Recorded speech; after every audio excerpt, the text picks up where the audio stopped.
What's good, hobby homies? Welcome to This Mini Sucks. Today, I'm going to be crushing Fomo and making hobby progress on my Tomb King's army with a custom Ossiarch Bonereapers Spearhead. Let's go.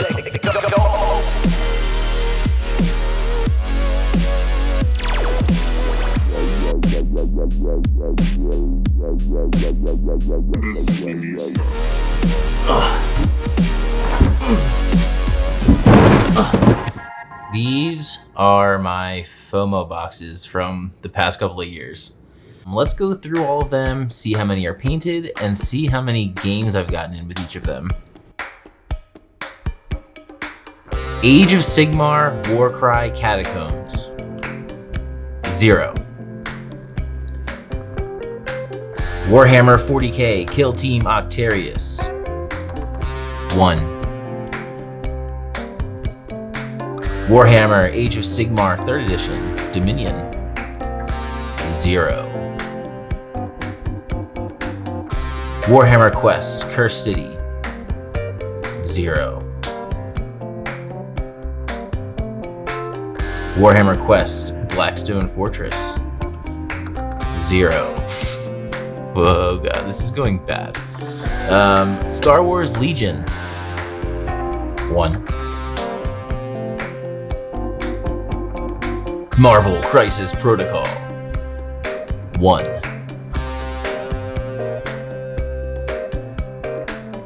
Warhammer The Old World.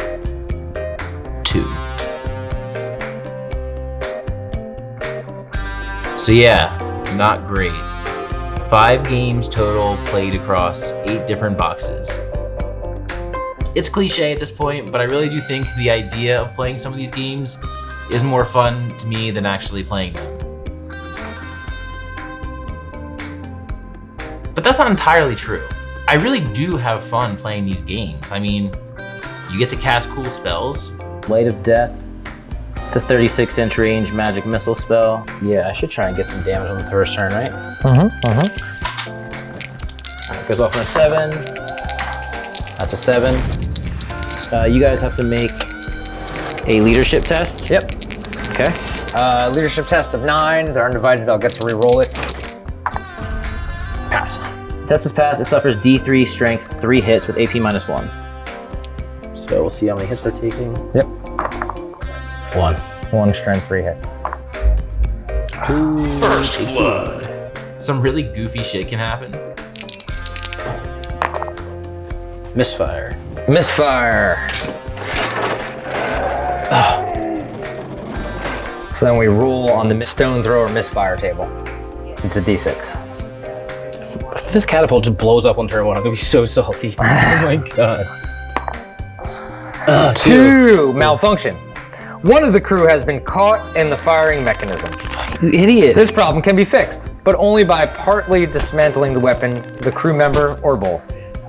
That's brutal. Moron. Happens.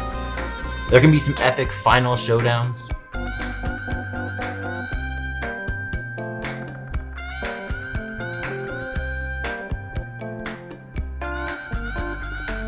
But honestly, the majority of my games kind of go like this. Because in my book, it just says it uses the bombardment rule. We're on a fucking wild goose chase. No, we're playing Warhammer. The fun moments are oftentimes overshadowed by the slog. I'm sure if there are like 2 pro players and they're both really good at the game and they're just flying back and forth, I'm sure it's a great time, but I don't think I've ever reached that proficiency level with a wargame before. Clearly, I'm more of a hobbyist and a painter when it comes to miniatures, but I've always went into these box sets with the full intention of painting them and finding someone to play with. The reality is, playing a full-size wargame can suck up like an entire Saturday. It can be hard to find the time.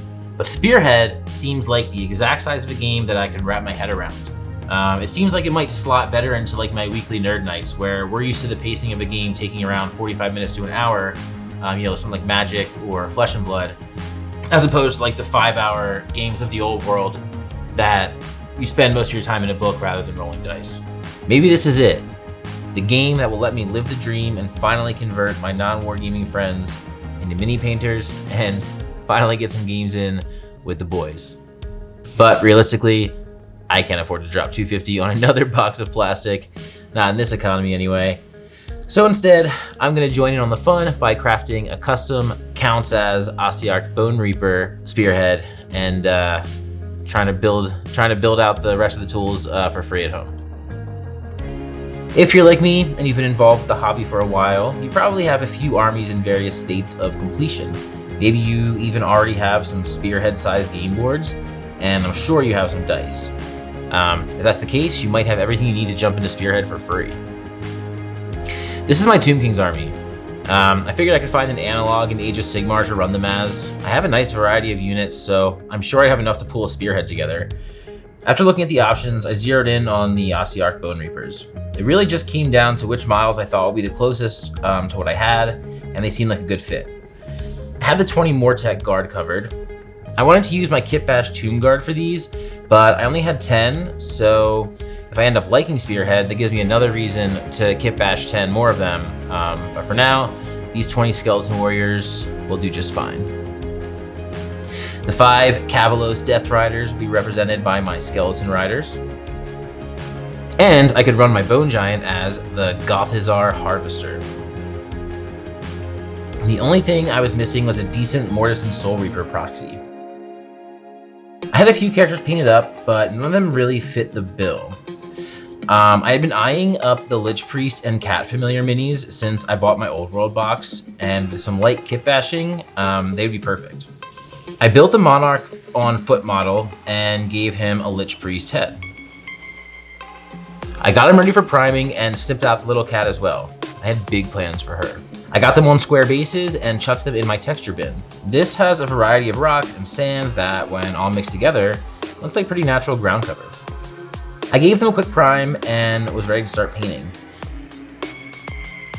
But I quickly decided that the silhouette could be a little closer to the original model I'm trying to represent.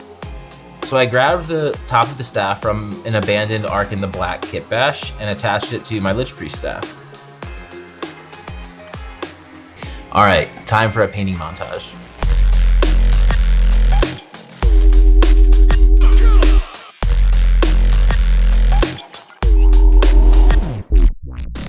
I just kept his colors the same as the rest of my main army.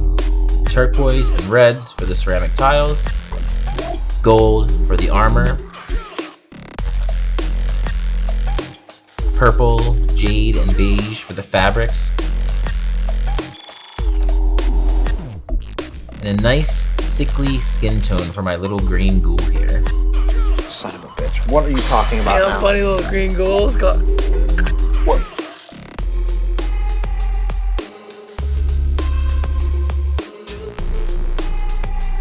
The gem and magic trail were going to be tricky. I always have such a hard time with these like sculpted on magic effects. I never know what to do with them.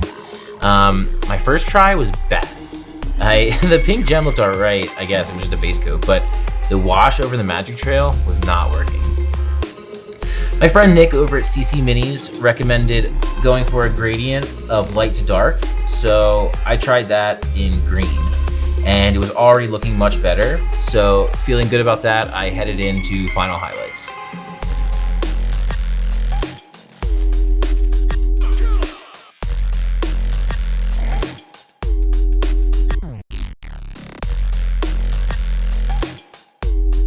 The Lich Priest was looking nice, so it was time to tackle his little friend. This is my cat Wednesday. She is an absolute menace to society and must be stopped at all costs. She would definitely strike fear into the enemy forces as they saw her on the tabletop. So, I decided to base my level 4 Wizard's Lore Familiar on her. I think I nailed it. The Lich Priest rounded out my Spearhead, leaving me with a finished force to try out the game with. I just needed a board. You could head online and buy the Fired and Jade Gaming Pack for $65, or you could draw some circles on a Warcry board that you already have, and call it good. Then just grab some dice and download the free rules and war scrolls that are currently on the Warhammer community page. I'll link those below for ease of access. I can feel it. This is finally going to be the game that lets me get my non-mini people into wargaming. All right, so there you have it. Spearhead at home for free. Well, kind of. I mean, I've already spent thousands of dollars on Games Workshop products, but you know what? I don't need to do it again to play their new game. I can just use what I have, and yeah, it might not be perfect. Maybe my circles are not the right size or whatever, but you know what? If the game is as good as they say it is, that shouldn't matter. So I'm gonna go give this a try with some friends, and I will let you know if I've been successful in converting them. But until that happens, I hope you had a good time hanging out with me today, and I will see you in the next one. Peace!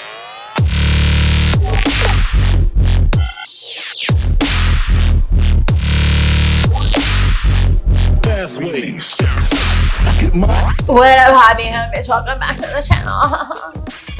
Join the Discord. That's all I have.